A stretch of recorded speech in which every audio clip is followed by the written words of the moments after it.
હર મહાદેવ, મારી ચેનલ મમતા સ્મેશમાં તમારું સ્વાગત છે।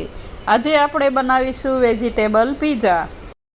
સૌ પ્રથમ આપણે લઈશું એક મોટું કેપ્સિકમ, તેને કટ કરીશું। ત્યારબાદ લઈશું 2 ટામેટાં, તેને પણ કટ કરી નાખશું। ત્યારબાદ લઈશું 2 કાંદા ઓનિયન, તેને પણ કટ કરી લઈશું।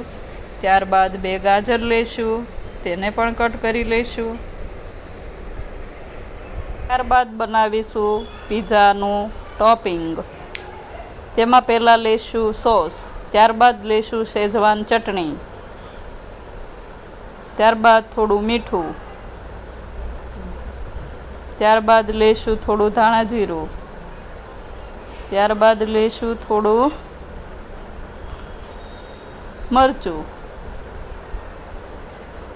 તેમાં નાખીશું થોડો આમચૂર પાવડર। ત્યારબાદ તેને આપણે સારી રીતે મિક્સ કરી લઈશું, ગઠ્ઠા ન રહે એ રીતે સારી રીતે મિક્સ કરવું। ત્યારબાદ બધા જ કટ કરેલા વેજીટેબલ આપણે એક બાઉલમાં કાઢી લઈશું। પછી તેમાં જરૂર અનુસાર આપણે મસાલા એડ કરીશું ને તમારા હિસાબથી પણ તમને ફાવે તેવા મસાલા નાખી શકો છો, પરંતુ હું અહીંયા પહેલાં નાખી રહી છું A1 છાશનો જે A1 મસાલો આવે છે તે થોડોક। ત્યારબાદ આવશે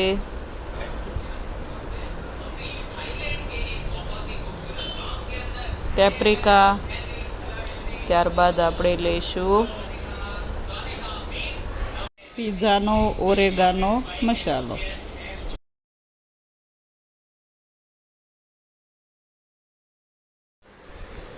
ત્યારબાદ તેમાં નાખીશું આપણે થોડો આમચૂર પાવડર,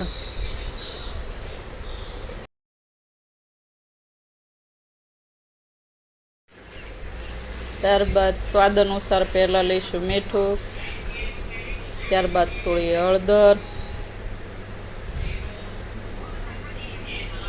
પછી લઈશું ધાણા જીરું,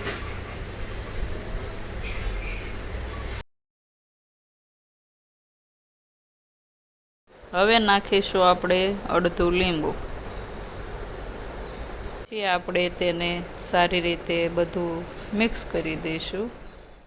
મેં અહીંયા લીધા છે અમૂલના પીઝા બેઝ, તમે કોઈ પણ કંપનીના લઈ શકો છો।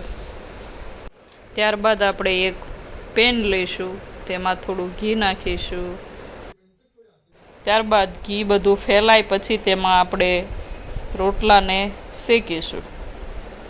રોટલાને બંને સાઈડ સારી રીતે શેકીશું। હવે આપણે એક બાજુ વધારે રોટલાને શેકશું, એક બાજુ ઓછો શેકીશું। તેમાં જે બાજુ વધારે ચડેલો હશે તેને આપણે ઉપરની સાઈડ રાખીશું।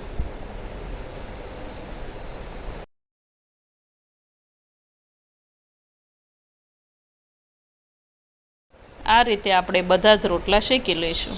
ત્યારબાદ આપણે જે ટોપિંગ કરેલું તેને આપણે ઘીમાં થોડું સાતળશું,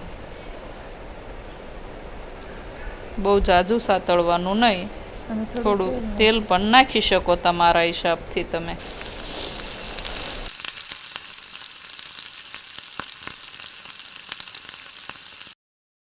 હવે આપણે પહેલાં પીઝાને ગાર્નિશ કરીશું। એમાં સૌ પ્રથમ આપણે જે ચટણી બનાવેલી તે પહેલાં આપણે લગાવી દઈશું। સારી રીતે ચટણી ફેલાવી દઈશું અને સારી રીતે લગાવી ત્યારબાદ હવે આપણે બીજી પ્રક્રિયા કરીશું, જે આપણે ટોપિંગ કરેલું તેની આવશે। તેમાં આપણે સૌ પ્રથમ ટોપિંગને પાથરી દઈશું, ફેલાવી દઈશું।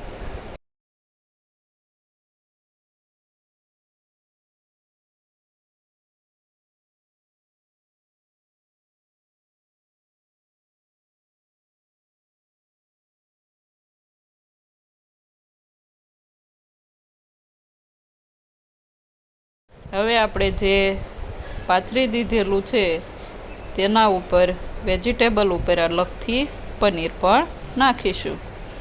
પનીરથી સ્વાદ બહુ જ સરસ આવે છે।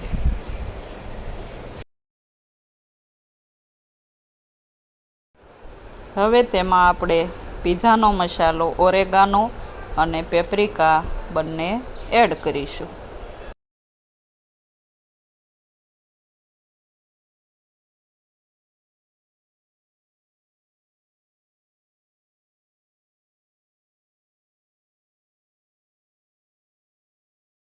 હવે આપણે પાછું પેન મૂકીશું. તેમાં આપણે થોડું ઘી નાખીશું. ઘી નાખવાનો અર્થ એ છે કે તેનાથી સ્વાદ બહુ સરસ આવે છે. હવે આપણે તૈયાર કરેલો પીઝો તેમાં મૂકીશું અને તેને આપણે 3 થી 4 મિનિટ જેવું ચડવા દઈશું.